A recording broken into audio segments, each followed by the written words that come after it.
was driving home from work one night, taking my usual route. I got out at midnight, so it was probably around 12:15-ish. At this point, my town is pretty quiet and boring, lots of woods everywhere and not a lot of people or houses. I was on this road not far from my house, with a cornfield on one side and a patch of woods on the other. It was midsummer and about 75 degrees, so I had my convertible top down. I was cruising down the street going like 50 when I heard a loud, blood-curdling woman's scream come from one side of the road, but I couldn't tell which one. I brought the car to a quick halt by slamming on the brakes and listened. There was a woman's cry from the left side in the woods. She was crying for help. I got out of my car and grabbed the baton from my back seat. I walked toward the woods and called out, "Who's out there?" The woman immediately called back, "Please help me."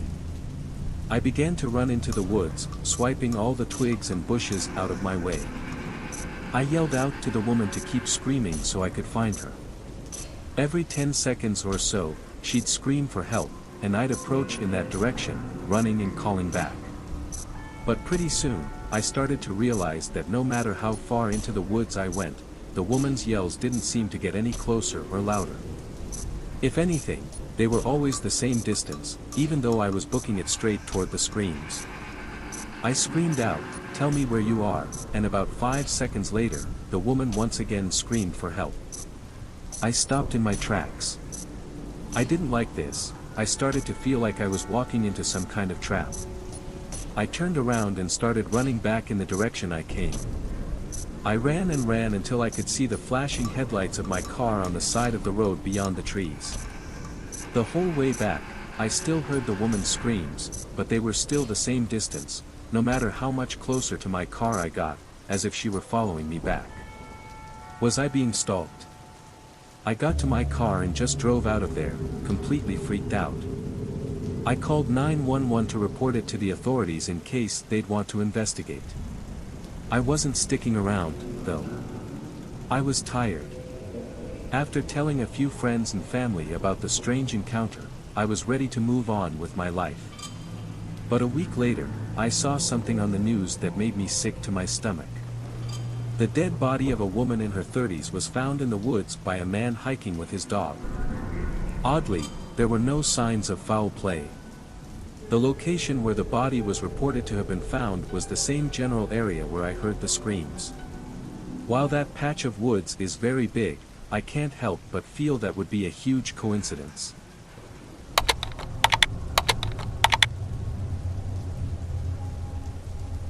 I used to be an OTR truck driver that drove with another guy. This job only lasted a year in total, but within that year, I had some strange encounters on the road. Despite some of the weird people, there was one guy that creeped me out more than anyone else.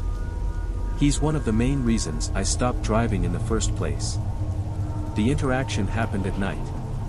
We were driving a load down to California, set to arrive the next day. I had arrived at a rest area in Arkansas at about 3:30 a.m., just having finished my drive time and getting set to take my 10-hour break. It was dark with light rain, and the rest area was down a bit from the highway and completely encircled by trees, perfect spooky atmosphere for the interaction I was about to have. I clocked out for the night, did a quick scan around, and hopped out, locking the truck. The rest area was pretty quiet. There were a few sparse cars in the parking lot and a couple of semis that decided to sleep here for the night.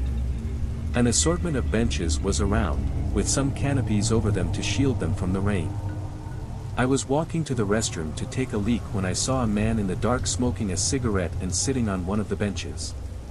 Walking past, my anxiety raised a bit, but not enough to set off alarm bells, so I decided to keep heading to the restroom. I handled my business, washed my hands, and then headed back to the truck. The man was still seated in his original spot, but his body language told me he was now watching me. His face was shrouded in shadow due to the overhead light, but his whole body turned as I walked past. Getting slightly paranoid now, I picked up my pace back to the truck, finally hopped inside, and quickly locked the door, figuring the worst of my anxiety was over. I decided to turn the radio back on to finish one of the comedy shows I was listening to and to finish the beef jerky I had bought earlier. As I raised the jerky to my mouth, my peripheral vision sensed some movement. I looked up at the benches. He was no longer sitting there. Now he was perched underneath the light post, about 10 feet from my truck. My anxiety flooded back, and I sensed something was off. Something about his posture bothered me. It felt like this man didn't have good intentions. I shut the radio off at that moment and stared back. This guy didn't move at all. The shadows covered most of his face, but I could tell he was staring in at me. The stare down felt like it lasted for 10 minutes straight. He didn't even lift his arm to take a drag from his cigarette that was still lit. Feeling like the situation was too strange, I called to my co-driver who was sleeping in the cab. "Hey, what dude?" he said, still waking up. "Hey man, I finished my shift, but there's also this dude staring down at me in the truck." I heard him move about and peek through the cab curtain.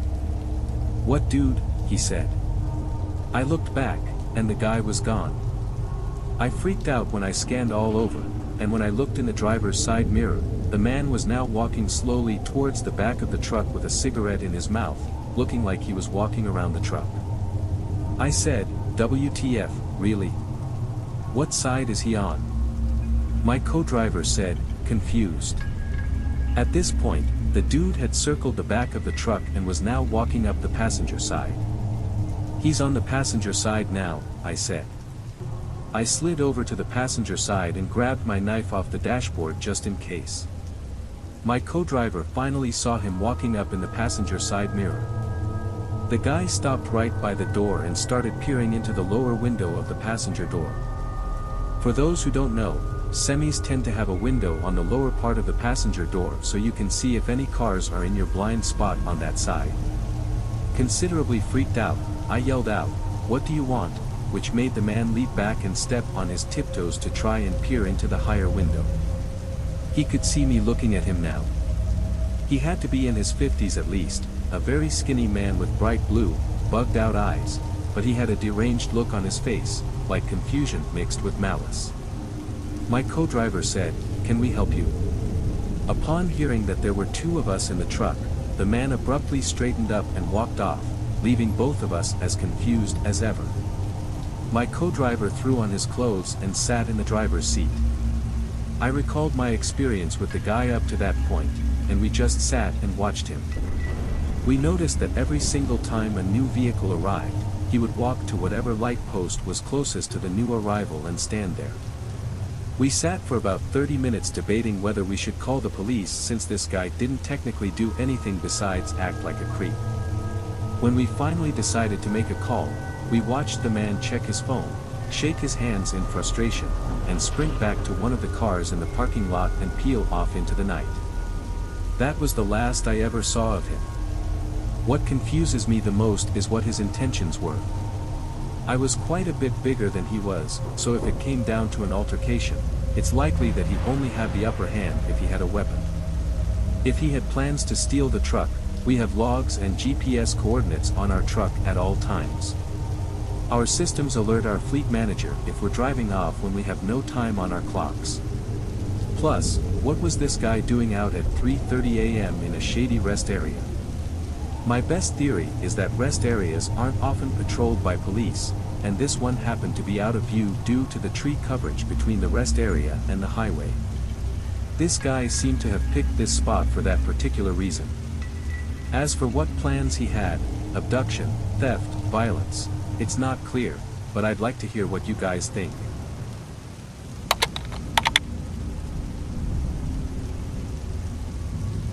It was early June 2017. I was taking a road trip with my 9-year-old son, Tom, to West Virginia to visit family. It was a long, stressful drive. My car didn't have working AC at the time, and it was an incredibly hot day, so we were a bit stressed out by the 6-hour mark. We had left later in the day, and it was around 9 p.m. when we were still on the interstate. Tom started complaining that he needed to use the bathroom. There was already tension in the car before this, but his constant complaining led to a slight argument between us. It was about personal stuff I'd rather not share. At last, I saw a blue rest area sign zoom past us on the interstate, so I veered off into the rest area. It had a small building with 2 bathrooms, a couple of vending machines, and a few benches. That was it. There were no other cars parked nearby besides a big white pickup truck. As I pulled up next to the building, Tom got out in a hurry and ran to the bathroom. I left the car on because I knew he'd be back soon. Like I said, I don't want to get into personal stuff like why we had a bit of an argument, but it seemed we were at that stage where we weren't exchanging words anymore. I figured the rest of the ride would be silent. About a minute later, the back door opened, and I wanted to say something to Tom, but I didn't know what to say, so I just stayed quiet and drove off. I noticed that the white pickup truck parked nearby was leaving as well. In fact, he was close behind me. I veered back onto the interstate and into the left lane, and the pickup truck did the same. I stepped on it a little, and so did he. He started flashing his lights, so I switched to the right lane, thinking he was nothing but an aggressive driver. But as soon as I switched to the right, so did he. He was still flashing his lights. I pulled into the right lane and started to slow down. He sped up, still in the middle lane, and when he caught up to me, he slowed down and lowered his window. I did the same, and he started yelling something to me, pointing at my car. He looked like a creepy, sketchy dude at first glance. I couldn't hear a word he was saying, so he pointed for me to pull over to the side. I told Tom to keep calm. In my head, I was saying if this guy tried to do anything funny, I would floor it. The pickup pulled up behind me on the grass, and the guy came out of his truck, running to my car. I put the car back in drive as my heart was racing, ready to drive, but then he screamed, "Wait." He got to my window and said, "That's not your kid," pointing to the back seat. As he said this, I was confused and said, "What?" He repeated, "That's not your kid that got in your car." Suddenly, the back right side door opened, and I turned to see someone getting out of my car, not my son, Tom. I got out from the car, screaming at the tall person who seemed to be a fully grown man, but they had already disappeared into the woods. I looked at the driver of the pickup and thanked him as I suddenly panicked, thinking about what could have happened to Tom. I got back in my car, crossed the grass between the interstate, and drove back to the rest area.